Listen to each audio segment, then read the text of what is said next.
So this is the second session of plant physiology chapter respiration in plant. इस session में हम लोग discuss करेंगे the second step of glucose breakdown that is Krebs cycle. अब इससे previous video में मैं डिस्कस कर चुका हूं ग्लाइकोलाइसिस के प्रोसेस को। अब ग्लाइकोलाइसिस के प्रोसेस में एक चीज तो इंपॉर्टेंट है जो आप उस वीडियो में देख चुके हैं कि ग्लूकोज का ब्रेकडाउन हुआ था, वन मॉलिक्यूल ऑफ ग्लूकोज का ब्रेकडाउन हुआ था into the two molecule of pyruvic acid. तो एंड प्रोडक्ट क्या था ग्लाइकोलाइसिस में? एंड प्रोडक्ट था पाइरुविक एसिड। यही हमारा एंड प्रोडक्ट था pyruvic acid. And pyruvic acid के टू मॉलिक्यूल्स बने थे। क्यों बने थे टू मॉलिक्यूल्स? क्योंकि ग्लूकोज जो था वो 6 कार्बन कंपाउंड था and pyruvic acid is a 3 carbon compound. Okay, तो इसके टू मॉलिक्यूल्स बने थे यानी 2 पाइरुविक एसिड का फॉर्मेशन हुआ था। आपको ये चीज पे याद रखनी है कि ग्लाइकोलाइसिस का जो स्टेप हुआ था या पूरा जो प्रोसेस हुआ था वो साइटोप्लाज्म में हुआ था and it is anaerobic breakdown, यानी ये जो प्रोडक्ट बना था साइटोप्लाज्म के अंदर ये in the absence of oxygen बना है। एंड इस प्रोडक्ट के फॉर्मेशन में जो एंजाइम इन्वॉल्व था वो था पाइरुविक काइनेज। तो मैं यहां एंजाइम भी मेंशन कर रहा हूं, पाइरुविक काइनेज।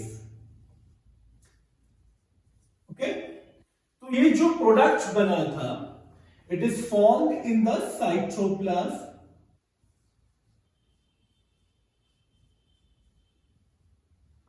एंड ये due to the breakdown of glucose बना। अब होता क्या है इस प्रोसेस में? आगे के स्टेप्स की मैं बात कर रहा हूं जिसे क्रेब्स साइकिल बोला जाता है। क्यों बोला जाता है उसका भी रीजन है। डिस्कवरर जो थे या पूरा जो साइक्लिक प्रोसेस है इसको एक्सप्लेन किया था for the very first time by Hans crab.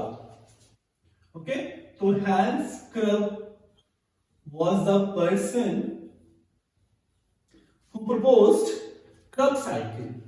Okay, तो ये प्रोसेस जो है Krebs cycle का ये पाइरुविक एसिड का फर्दर ब्रेकडाउन है, यानी अब हमें पाइरुविक एसिड को ब्रेक करना है एंड ये प्रोसेस अंडरस्टूड है कि पूरा प्रोसेस ये माइटोकॉन्ड्रिया में होगा। तो ये भी इंपॉर्टेंट स्टेप है कि ग्लाइकोलाइसिस साइटोप्लाज्म में होगा and Krebs cycle takes place in mitochondria. Okay, ये माइटोकॉन्ड्रिया में होगा। बात समझ में आ रही होगी आपको? तो पाइरुविक एसिड का फॉर्मेशन हुआ था साइटोप्लाज्म में and Krebs cycle will takes place in mitochondria। अब साइटोप्लाज्म से माइटोकॉन्ड्रिया में पाइरुविक एसिड कैसे आएगा? सपोज ये जो पाइरुविक एसिड है 3 कार्बन कंपाउंड, ये पहला स्टेप क्या करेगा? ये माइटोकॉन्ड्रिया में आएगा। बात बहुत ध्यान से समझनी है कि पहले स्टेप में ये माइटोकॉन्ड्रिया में एंटर करेगा ना, एंड माइटोकॉन्ड्रिया में एंटर करेगा by the process of diffusion. And diffusion का मतलब क्या है? The substance move from the higher concentration to the lower concentration। तो पाइरुविक एसिड से ये माइटोकॉन्ड्रिया में आएगा by the process of diffusion। Clear हुआ यहां तक? अब माइटोकॉन्ड्रिया में क्या होगा? माइटोकॉन्ड्रिया में होगा इस पाइरुविक एसिड का एरोबिक ब्रेकडाउन होगा। एंड इस ब्रेकडाउन के लिए अब हम लोग स्टेप्स देखेंगे कि कैसे पाइरुविक एसिड का ब्रेकडाउन होके प्रोडक्ट बनता है एंड कैसे एटीपी फॉर्मेशन के लिए कंपाउंड्स बनेंगे। क्योंकि एटीपी फॉर्मेशन बिल्कुल लास्ट में होगा ऑक्सीडेटिव फॉस्फोरिलेशन में, बट इस स्टेप में हम लोग समझ लेंगे कि किस प्रोडक्ट के ऑक्सीडेशन से कितना एटीपी मिलेगा। ओके, तो 2 मॉलिक्यूल है पाइरुविक एसिड के तो माइटोकॉन्ड्रिया में भी आने के बाद यहां पे हमारे पास 2 मॉलिक्यूल होंगे पायरुविक एसिड के। ओके, अभी जो पायरुविक एसिड है it's a 3 carbon compound, 3 carbon compound है, ये चीज मैं मेंशन कर चुका हूं। ये माइटोकॉन्ड्रिया में भी एंटर हो चुका है बाय डिफ्यूजन, एंड जैसे ही ये माइटोकॉन्ड्रिया में एंटर होगा द फर्स्ट स्टेप इज, पहला स्टेप क्या होगा, इस पायरुविक एसिड का डिकार्बोक्सिलेशन होगा।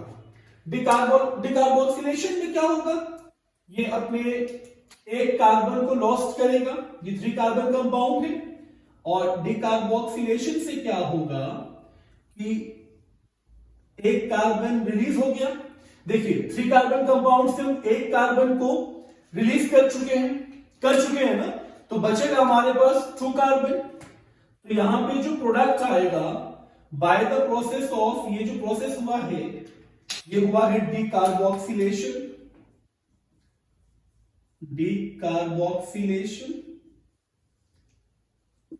एंड इसी स्टेप में ऑक्सीडेशन भी होगा एंड कोएंजाइम ए का एडिशन भी होगा।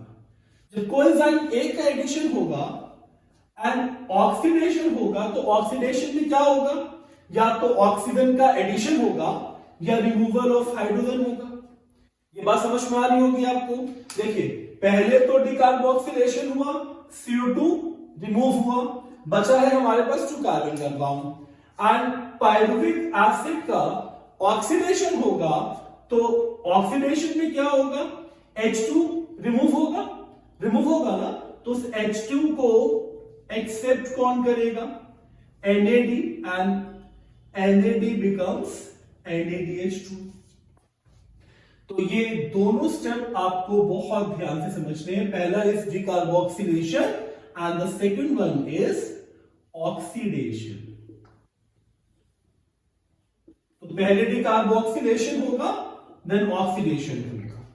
अब होगा क्या, 3 कार्बन कन्वर्ट्स इनटू 2 कार्बन, क्योंकि एक कार्बन तो लॉस्ट हो चुका है, प्लस एडिशन हुआ है कोएंजाइम ए का, तो प्रोडक्ट बनेगा एसिटाइल कोएंजाइम ए। बात समझ में आ रही है। एसिटाइल कोएंजाइम ए क्या है, इट्स ए 2 कार्बन कंपाउंड। बात समझ में आ रही है।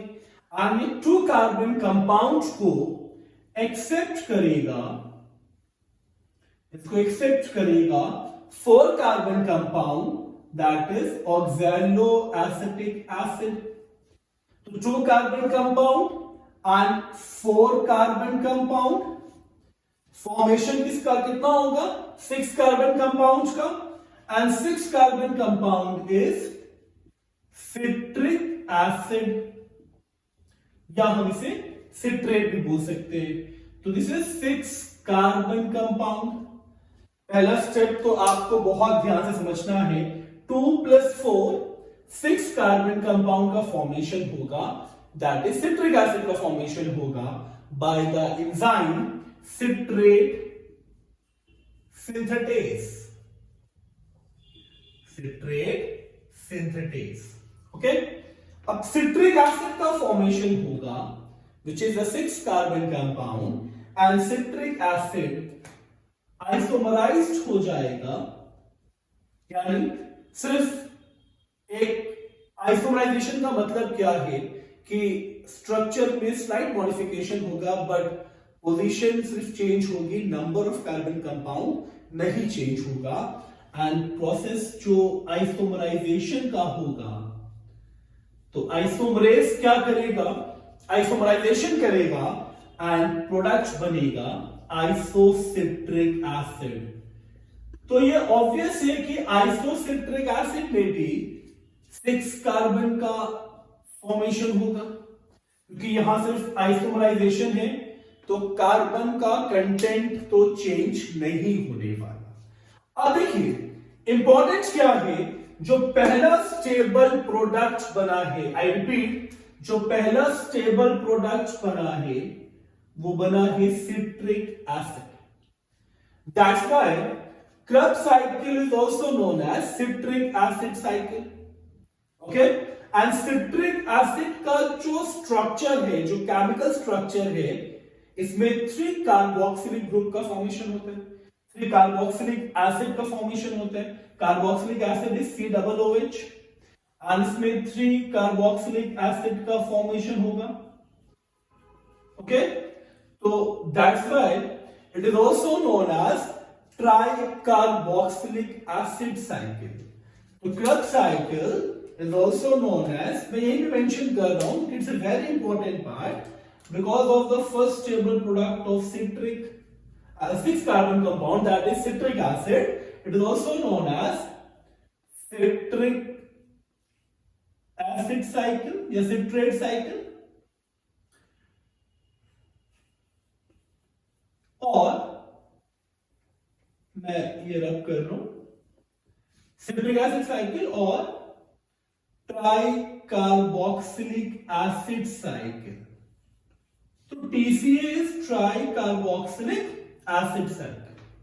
बात समझ में आ गई? ट्राइकार्बोक्सिलिक एसिड का मतलब 3 कार्बोक्सिलिक एसिड जो है वो इसके केमिकल स्ट्रक्चर में इन्वॉल्व है. तो सिट्रिक एसिड साइकिल और TCA cycle. Now 6 carbon compound था हमारे पास, आइसोसिट्रिक एसिड. अगेन हम करेंगे डीकार्बोक्सिलेशन एंड ऑक्सीडेशन. तो डीकार्बोक्सिलेशन से क्या होगा? अगेन एक कार्बन डाइऑक्साइड रिमूव होगा, तो ये CO2 हटेगा. ठीक, प्रोसेस क्या हुआ है? प्रोसेस हुआ है डीकार्बोक्सिलेशन. डीकार्बोक्सिलेशन एंड इसमें ऑक्सीडेशन भी होगा. जब एक कार्बन निकलेगा तो 6 से एक कार्बन कम हुआ, यानी 5 कार्बन कंपाउंड बनेगा. और सिंपली आपको समझ में, 6 कार्बन से एक कार्बन लॉस्ट हुआ तो 5 कार्बन कंपाउंड बनेगा. आज इसका जब ऑक्सीडेशन होगा, क्योंकि पहले डीकार्बोक्सिलेशन होगा, देन क्या होगा? ऑक्सीडेशन होगा. एंड ऑक्सीडेशन का मतलब क्या होगा? Removal of hydrogen. एंड यहां पे भी NAD एक्सेप्ट करेगा हाइड्रोजन को एंड फॉर्मेशन होगा NADH2. ओके, तो प्रोडक्ट क्या बनेगा यहां पे? 5 carbon compound, that is alpha keto glutaric acid. Alpha keto glutaric acid which is a 5 carbon compound. तो ये 5 कार्बन कंपाउंड क्यों बना? 6 कार्बन कंपाउंड से एक कार्बन लॉस्ट हुआ by the process of decarboxylation. यहां डीकार्बोक्सिलेशन हुआ. ओके, एंड ऑक्सीडेशन मींस कि NAD gains hydrogen because removal of hydrogen होगा एंड NAD गेन करेगा जब हाइड्रोजन को, तो NAD becomes NADH2 and the final product is a 5 carbon compound which is alpha ketoglutaric acid. तो ये 5 carbon compound हमारे पास है. अब क्या होगा? अब इस 5 कार्बन कंपाउंड का भी डीकार्बोक्सिलेशन एंड ऑक्सीडेशन होगा. जब डीकार्बोक्सिलेशन होगा तो ये तो अंडरस्टूड है कि CO2 रिमूव होगा. ओके, यानी 5 कार्बन से 4 कार्बन आएगा. और इस स्टेप में एक आपको चीज और याद रखनी है कि एसिटाइल कोएंजाइम का एडिशन होगा. तो acetyl it's coenzyme A, not acetyl coenzyme A. तो कोएंजाइम ए भी पार्टिसिपेट करेगा. बात समझ में आ रही है आपको? And one more important thing कि जब 5 कार्बन से एक कार्बन लॉस्ट होगा एंड कोएंजाइम ए ऐड होगा, तो प्रोडक्ट क्या बनेगा? प्रोडक्ट बनेगा succinyl coenzyme A which is a 4 carbon compound. तो succinyl coenzyme A is a 4 carbon compound. And 4 carbon compound का फॉर्मेशन क्यों हुआ? क्योंकि डिकार्बोक्सिलेशन हुआ है, CO2 रिमूव हुआ है, एंड यहां पे इसका ऑक्सीडेशन भी होगा। तो ऑक्सीडेशन से क्या होगा? ऑक्सीडेशन से क्या होगा? अगेन NAD, इससे हाइड्रोजन रिमूव होगा, रिमूवल ऑफ हाइड्रोजन होगा ऑक्सीडेशन में, तो NAD gains hydrogen to form NADH2। अब देखिए, pyruvic acid was 3 carbon compound, यहां पे जो पहला स्टेप था वो भी डिकार्बोक्सिलेशन था एंड ऑक्सीडेशन था। तो डिकार्बोक्सिलेशन में से 3 कार्बन में से 1 कार्बन लॉस्ट हुआ, तो it's a 2 carbon compound, and oxidation हुआ था, तो pyruvic acid changes to acetyl coenzyme में, क्योंकि कोएंजाइम ए भी ऐड हुआ। Then 2 carbon compound gets accepted by 4 carbon compound and formation हुआ citric acid का, which is a 6 carbon compound। ये पहला stable product है, that's why it is also known as citric acid cycle। and citric acid के chemical structure में 3 carboxylic acids are required, इसलिए इसको try carboxylic acid cycle भी बोलते हैं। अब 6 कार्बन का अगेन आइसोमराइजेशन हुआ, तो 6 कार्बन कंपाउंड बना isocitric acid by the enzyme isomerase. फिर आइसोसिट्रिक एसिड जो कि 6 कार्बन कंपाउंड था, इसका अगेन डिकार्बोक्सिलेशन हुआ एंड ऑक्सीडेशन हुआ, तो 6 कार्बन से 1 कार्बन माइनस हुआ, बना 5 carbon compound alpha keto glutaric acid. और इस स्टेप में भी ऑक्सीडेशन था, तो NAD receives hydrogen to form NADH2। Now this 5 carbon compound alpha ketoglutarate acid, 5 carbon compound का अगेन डिकार्बोक्सिलेशन और ऑक्सीडेशन होगा, तो decarboxylation again remove CO2, product बनेगा 4 कार्बन कंपाउंड, बट इस रिएक्शन में कोएंजाइम ए भी ऐड हुआ है, एंड ऑक्सीडेशन से NAD अगेन हाइड्रोजन को एक्सेप्ट करेगा, तो NADH2 का फॉर्मेशन होगा। यहां तक तो आपको बात समझ में आ रही होगी। इसको थोड़ा सा ऊपर शिफ्ट कर लेते हैं फॉर द स्पेस, ओके, यहां शिफ्ट कर लेते हैं इसको, ऑक्सैलोएसिटिक एसिड, क्योंकि हमको वहीं तक जाना। अब सकिलाइल कोएंजाइम का ऑक्सीडेशन होगा, तो ऑक्सीडेशन होगा तो क्या होगा? ऑक्सीडेशन होगा तो प्रोसेस जो है सकिलाइल कोएंजाइम को ट्रांसफॉर्म करेगा इनटू सकिलिक एसिड। सकिलिक एसिड पे जब फॉर्मेशन होगा तो कोएंजाइम ए भी रिमूव हो जाएगा, कोएंजाइम ए का रिमूवल हो गया। यहां पे देखिए सकिलाइल कोएंजाइम ए से जब सकिलिक एसिड का फॉर्मेशन होगा तो कोएंजाइम ए रिमूव हो जाएगा। इस स्टेप पे कुछ एनर्जी लिबरेट होगी, और एनर्जी लिबरेट होने से क्या होगा कि जीडीपी जो है इट टर्न्स इनटू जीटीपी।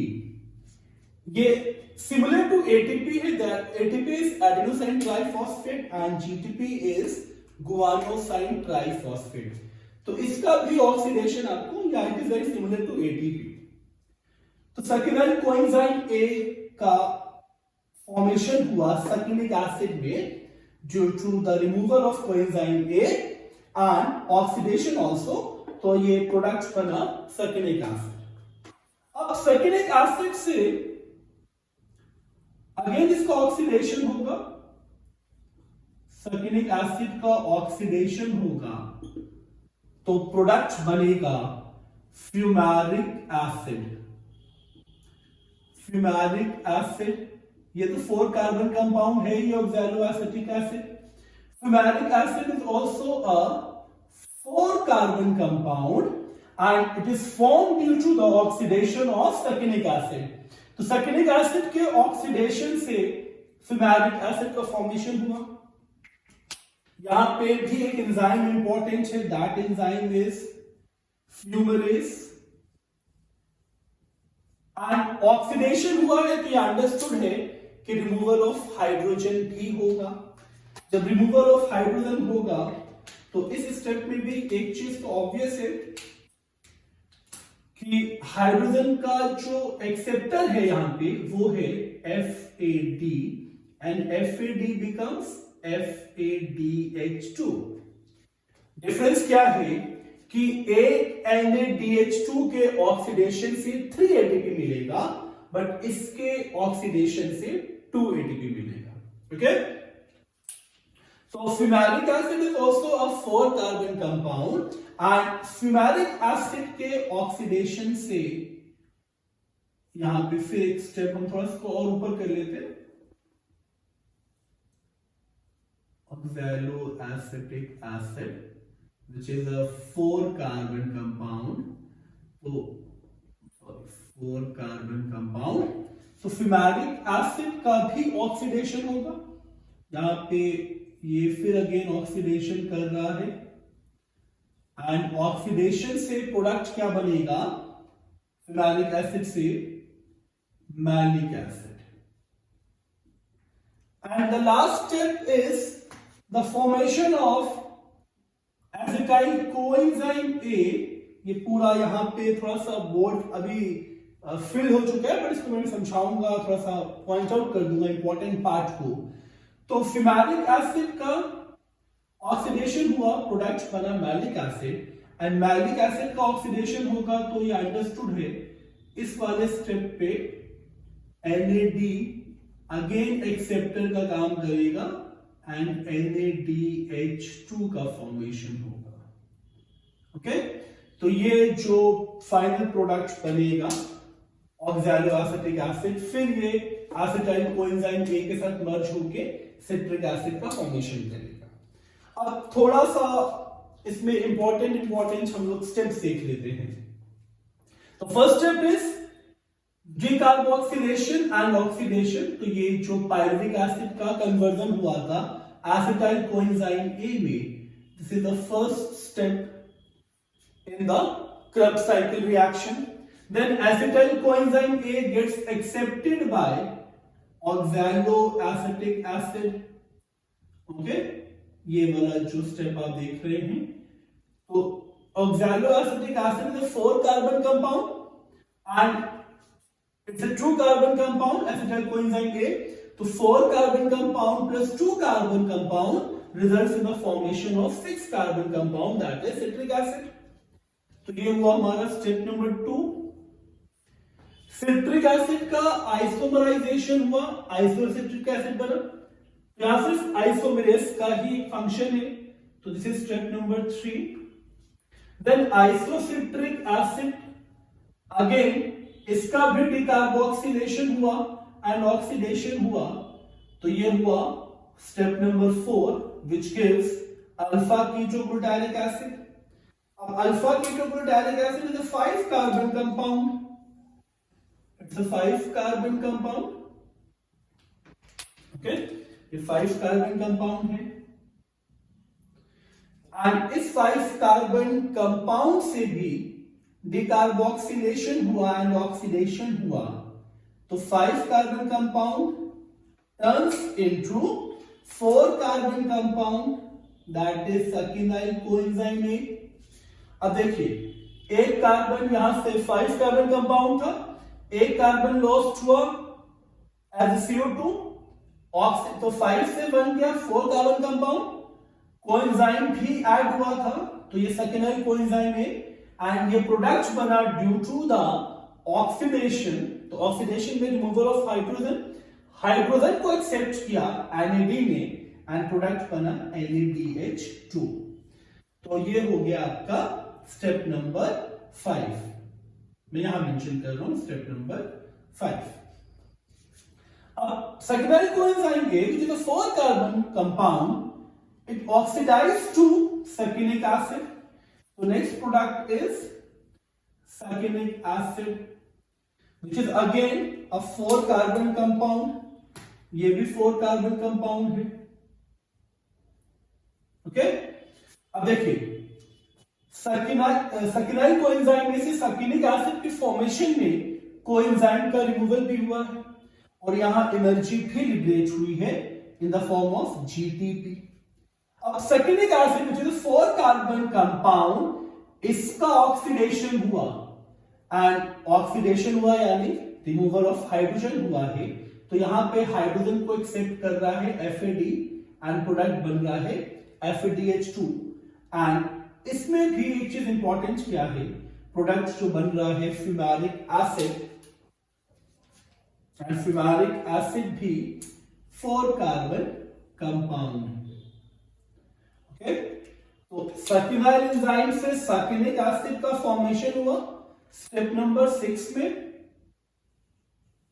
ठीक है, 5 ये था, 6 देन सर्क्यूलिक एसिड से फ्यूमेरिक एसिड बना step number 7, and fumaric acid से ये प्रोडक्ट है यहां पे 4 carbon compound, that is malic acid. And malic acid के फॉर्मेशन में भी ये आपको दिख रहा होगा मैलिक एसिड, इसकी फॉर्मेशन के लिए भी ऑक्सीडेशन हुआ था, यानी हाइड्रोजन को एक्सेप्ट किया है NAD ने एंड इट बिकम्स NADH2। तो मैलिक एसिड का oxidation results in the formation of oxaloacetic acid. तो इस पूरे साइक्लिक इवेंट में oxaloacetic again acetyl coenzyme A से कंबाइन होगा, मर्ज होगा, फिर सिट्रिक एसिड बनेगा, यानी पूरा साइक्लिक इवेंट चलता रहेगा। ये पूरा प्रोसेस माइटोकॉन्ड्रिया में होगा, जिससे 30 ATP का लिबरेशन होगा। वो कैसे होगा अब ये हम लोग काउंट करेंगे। तो अब देखिए हमारे पास 2 मॉलिक्यूल है पायरुविक एसिड के, यानी एक बार जब ये स्टेप हम लोग काउंट करेंगे तो उसे मल्टीप्लाई बाय 2 कर लेंगे, क्योंकि 2 पायरुविक एसिड का फॉर्मेशन हुआ था by the oxidation of 1 molecule of glucose. Okay, तो माइटोकॉन्ड्रिया से डिफ्यूजन स्टार्ट हुआ है, एंड यहां पे पहला रिएक्शन हुआ है ना, तो इस NADH2 के ऑक्सीडेशन से 3 ATP मिलेगा, 2 मॉलिक्यूल है तो 3 into 2 6 ATP, तो 6 ATP हमें यहां मिलेंगे। बात समझ में आ गई? इसके एक ऑक्सीडेशन से 3 ATP और 2 मॉलिक्यूल हैं तो हम मल्टीप्लाई बाय 2 करेंगे 6 ATP।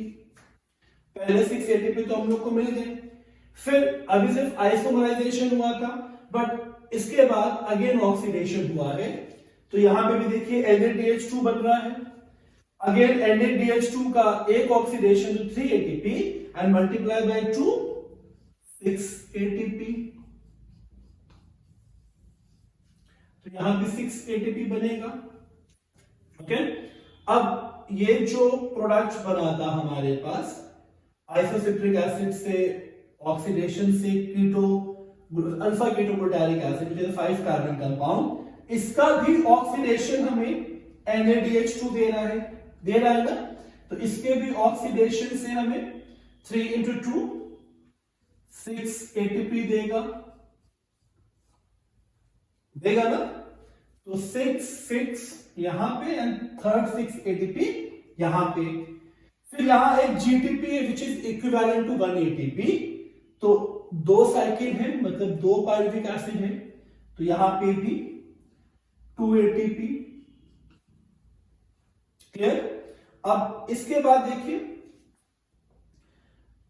इस सक्रिक एसिड की फॉर्मेशन से जब हम आगे बढ़े हैं फ्यूमरिक एसिड की फॉर्मेशन में, सक्रिक एसिड से फ्यूमरिक एसिड में स्टेप नंबर 7 में, तो इसके भी ऑक्सीडेशन से हमें FADH2 मिला था, जिससे 2 ATP मिलता है एक ऑक्सीडेशन से, 2 का ऑक्सीडेशन होगा तो 4 ATP मिलेगा, 4 ATP। ओके, तो कितना हो गया 6 6 12 6 18 2 20 एंड 4 24, एंड एक NADH2 का फॉर्मेशन यहां हुआ था जो फाइनल रिएक्शन था मैलिक एसिड का oxidation into oxaloacetic acid, and इसके भी ऑक्सीडेशन से 3 क्योंकि 2 है तो 6 ATP, ओके, तो कितना हो गया इसको ऐड करके, एक बार फिर से काउंट करते हैं। 6 ATP, 6 + 6 12 + 6 18, 2 20, 4 24 + 6 30 ATP। एंड ग्लाइकोलाइसिस में कितना बना था 8, यानी 1 मॉलिक्यूल के ऑक्सीडेशन से 38 ATP वाली जो बात थी वो आज प्रूव हो गई है। ओके, तो इस स्टेप में 30 ATP by Krebs cycle and 8 ATP by glycolysis, तो टोटल कितना हो गया 38 ATP। हालांकि अभी ATP के लिए सबसे इंपॉर्टेंट चीज क्या है, इन सभी प्रोडक्ट्स का ऑक्सीडेशन। ओके, जो हम लोग आगे वाले टॉपिक्स में डिस्कस करेंगे। ये आपको ध्यान से समझना है। 7 स्टेप के बाद फिमैलिक एसिड बना था एंड फिमैलिक से मैलिक एसिड की फॉर्मेशन जो हुई है, ये जो स्टेप आप देख रहे हो फिमैलिक एसिड से मैलिक एसिड, ये step number 8 and malic acid से ऑक्सीडेशन हुआ है ऑक्सैलो एसिटिक एसिड के लिए step number 9। Please follow the steps, क्योंकि यहां थोड़ा सा